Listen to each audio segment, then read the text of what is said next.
Good morning sa inyo lahat mga ka-idol. So ngayon wala tayong trabaho sa araw na ito. So kailangan natin magpapahinga muna at may bibilhin kami, papunta kami ng city, no. So abang-abang kayo mga ka-idol, at least ma-inform ko kayo. Nakikita nyo yung aming daily na ginagawa ngayong araw na to. So thank you sa lahat po ng bagong subscriber na nag-subscribe sa ating channel, no? Thank you so much, lalo-lalo na po sa ating mga silent viewers dyan. Thank you so much. Mag-intro muna tayo para makapagpatuloy tayo sa ating mga video, mga idol.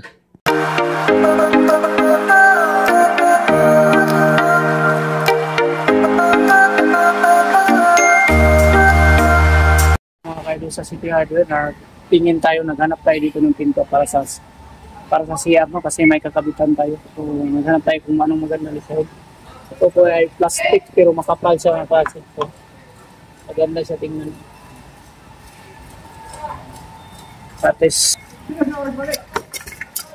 maipakita natin sa ating client, no? Ang mga magandang klase. Manipis lang to yung iba. Ito po yung maganda. Tingin ko ito ay makapal to.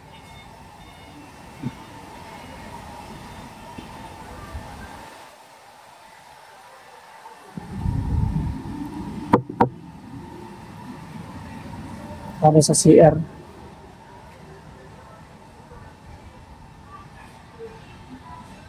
Ang daming binta dito.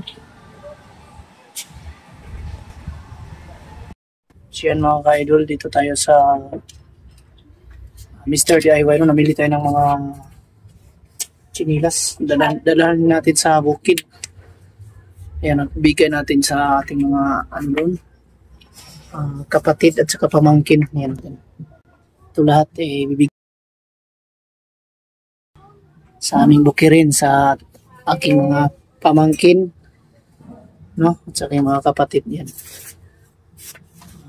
Tulong ko sa kanila doon kasi minsan lang tayo makapunta ng bukid at saktong-sakto may may kakaunti tayong pera. Kahit sa maliit na tulong po ay makapagbigay tayo mga kaidol. Thank you so much sa inyo lahat mga kababayan, mga kaidol. Nandito na tayo sa bahay ng aking nanay. Pila po na ito. Po ay si mama ko ay galing pa ng ospital, bago pa lang po nakalabas mga kaidol. So sana po kahit po sa kunting tulong, panunood lang, malaking tulong po para sa akin. Dito na po tayo, hindi natin yung mga ipamimigay natin mga chinilas. Panda blue. Ano? So, Mga panda. ayan o. Korea to eh. Ayan. Tayo, madilim na kami nakarating dito mga kailangan. Yung lugar namin. Bukas ipapakita natin yan. Yung bahay ni Bajon, yung Junjun, yung yung pamangkin ko na ito, papakita natin. Ito po yung kanyang bahay sa lungsod ng Matanaw. Lungsod ng Matanaw, Davao del Sur. Yan. Ito yung kanyang bahay. Kita natin. Panday ni Pugong Biyahero. Ayan o. Ito po kanyang bahay. Shout out daw. Yan po. Yan. Hi, Pud. Hi. Hello mga day. Ito po yung kanyang bahay, no? So, bago lang kami nakarating dito. Sana ay manood kayo mga ka-idol sa aming upload mamaya. At natin, pamimigay natin yung mga chinilas na nabili natin. Ihatid natin to. Wow! Kita nyo na mga ka-idol, tuwang-tuwa na sila. Ayan. Thank you. Thank you sa naghatag. Thank you daw sa nagbigay. More blessing. Kahit sa maliit na bagay lang po. Ayan. Kahit maliit na bagay, sayang-saya po kami. Sayang-saya na daw. Sayang-saya po kami. Si Joshua, pasukti. Ikaw yan. Ano na? Naligon ba kayo ng katsinilas? Sige lang. Hindi, ikaw ko dayon. Maulaw mo din siya, oy.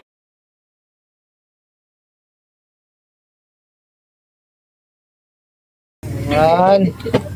Maagang pamasko ni Bitoy Dinimix Vlog. Yan. Maagang pamasko. Ilang, ikuha na to. Paunahan ang sukot mo ginawa. Kay si Tiboy ug si Sam. Nay katata na ba? Nay katata og kapano yan na. Tata nga amay. Oh. Kaya mo, parehang magsukot niya ako. Sige na. Maagang pamasko. Hala, sukod na, sukod. Sukod na may nagsukod. Ali. Ali. Oh, Hugawa na kayong tiil ni mo, oy.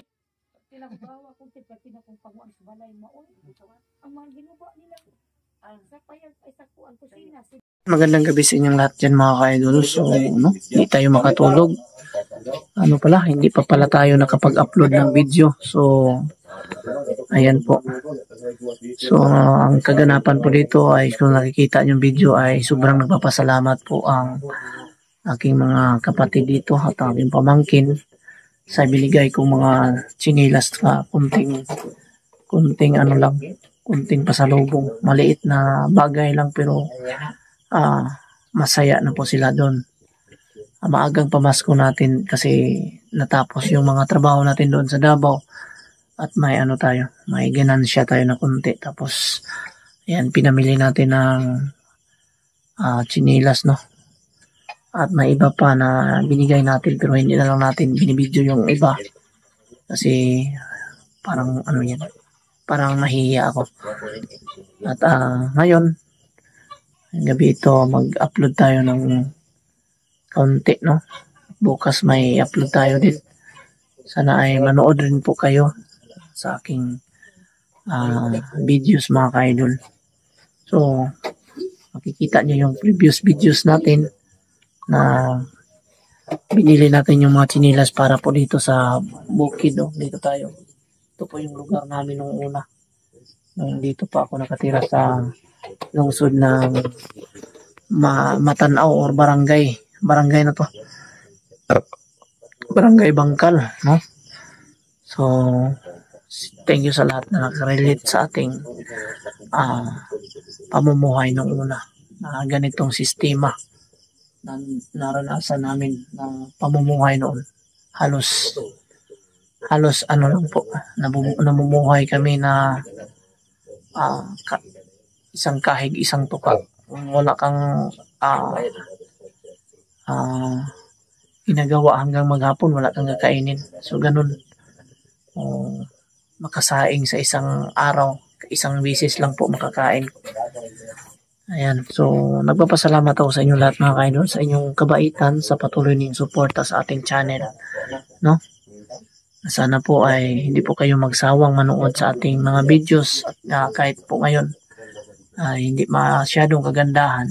Pero dito talaga po yung pinunta ko dito mga ka-idol, kung may maalala nyo. Pumunta talaga ako dito para bisitahin po yung nanay ko na galing po sa ospital, no? So, bali nung una, naka-project tayo ng Takurong. Tapos saktong-sakto na pagkatapos ng project natin sa Takurong, ang nanay ko po ay na-confine sa ospital po at may kaunti tayong ano doon, ginansya kung sa Bisaya pa. So itinulong natin sa aking inay kasi may sakit po siya na na diabetes. So dami pong ano sa kanyang katawan, mga paa, mga parang mga samad-samad o sa Bisaya pa. At pati po yung kanyang paa, dami pong mga sa Bisaya, mga samad, no? Tama ng sa diabetes po. At ang nanay ko po ay matanda na po. Siya, dito po yung kanyang bahay, oh. Pakita natin. Ayan po yung may ilaw. Ayan po yung may ilaw. Tapos magkatapat lang po sila sa bahay ng pamangkin ko, yung kulay violet, no? Yan. At yun po sa nanay ko, yung parang may kawayan na sinasa. Yan. Yan, sa malapit lang siya dito. At dito po yung tinayuan ko ngayon ay ito po yung bahay ng aking kapatid. So 4 lang po na bahay sila mayroon dito. So, kaya pinuntahan ko dito agad para test. Ma-check ko po yung kalagayan, no? So ngayon, mag-shoutout muna tayo. Yan mga ka-idol, mag-shoutout po muna tayo, no? So, ayan. Shoutout kay Ribu family from Masinag, Antipolo City. Yan, shoutout sa iyo, idol. Ribu family, ingat ka po dyan sa Antipolo City. Ayan, shoutout kay Jocelyn Kotaki from Osaka, Japan. Shoutout sa iyo, idol. Ingat ka po palagi dyan sa Japan. At Mary Grace Felicia from Dinagat Island. Shoutout sa iyo, idol. Ingat ka po palagi dyan sa Dinagat Island. At Cheryl Nobilia from Kuwait. Shoutout sa iyo, idol, Cheryl Nobilia, no? Thank you so much. At Marilyn Ganonaris from Negros Oriental. Thank you so much, Marilyn, no? Shout out sa iyo, idol. Ingat ka po palagi dyan sa Negros. Ayan. At Eduardo Navales from Mandawi, Cebu City. Shout out sa iyo, idol Eduardo. At advance Merry Christmas. At Marcos Saliga. Shout out sa iyo, idol Marcos Saliga. No? And good evening. At Liumar Hermohino from Malasiki, Pangasinan. Shout out sa iyo, idol. Ingat ka po palagi. At Yustada Ridobanti, shout out from Mandaluyong City. Yan. At Angelica Oxo from Pasig City, shout out. Melinda Foras from CDO, shout out sa iyo, idol. Ingat ka po palagi dyan sa CDO. At idol Lily Rose Coronado, shout out from Banga, South Cotabato. Shout out sa iyo, idol. Ingat ka po palagi dyan. At idol Bing Victor, shout out. At Pia Vlog, shout out sa iyo, idol. At Nora Nivin, shout out. Natalie Johnson, shout out sa iyo, idol Natalie Johnson. At Marlon De Leon, shout out. At Lolo Binit, yan, shout out. Marietta Noto Vlog, shout out sa inyo lahat.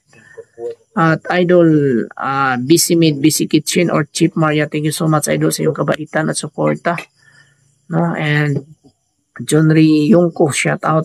Ana Valerio Adriano, shout out sa iyo, idol. Lorenzo Adriano at Don Regis Cabilona, shout out. Lalong-lalo na po sa Cabaluna family sa Malay-Balay Bukidnon, shout out sa inyong lahat. And may pahabol tayo ng konti, mga ka-idol, kasi dami comment sa ating last videos na ina-upload kagabi patungkol po doon sa ating kinabit na tissue holder sa PB Team House CR, no? So, may explanation tayo dyan, mga ka-idol, sa ating ina-upload. So, pasensya na po sa lahat po na nagko-comment no na bakit daw dyan nilagay na hindi daw dapat yung ating tissue holder. So, sasagutin natin yan, mga ka-idol. So, bago natin sasagutin, thank you so much sa lahat na nag-comment patungkol doon sa tissue holder na doon natin nilagay. So, unang-una, unang-una sa lahat, mga ka-idol, lahat ng mga buting-ting na iniligay natin sa PB Team CR, no? Yan ay kagustuhan po ni Sir Paul. Hindi po tayo kumbaga tayo yung trabahante or tayo pong nangontrata. Hindi po tayo pwedeng tayo ang masunod kung saan natin ilalagay ang mga buting-ting tulad ng mga tissue holder, mga tuwalya, kung saan ilalagay, tapos yung mga lagayan ng sabon. So, ang nag-decide lahat niyan ay si Sir Paul. Hindi po ako ang nag-decide. So, kung anong iutos ni Sir Paul na kung saan ilalagay o saan ikakabit, yan po ay susundin ko kasi isa lang po kaming trabahante. Kumbaga, binabayaran lang kami patungkol doon sa aming ginagawa o tinatrabaho. Wala kaming pakialam kung doon ba sa kisame namin ilagay yung tissue holder. Kung kagustuhan ni Sir Paul, okay yan, walang problema kasi sila po yung gumagamit, no? Hindi kami. Thank you so much sa nagko-comment dyan. So, lahat po yan ng kinabit namin sa CR, kagustuhan po niya yan. Sana po ay naintindihan nyo, walang kasalanan po yung mga panday o katulad namin na nagtatrabaho. So, maraming salamat sa nagko-comment at magandang gabi. Yan lang po muna ang vlog natin sa araw na ito, mga idol. Ingat kayong lahat. God bless us all sa mga Tagalog, no? lalo na po sa ating mga OFW. Thank you so much sa inyong lahat. Amping mong tanan. O maayong gabi. Bye-bye.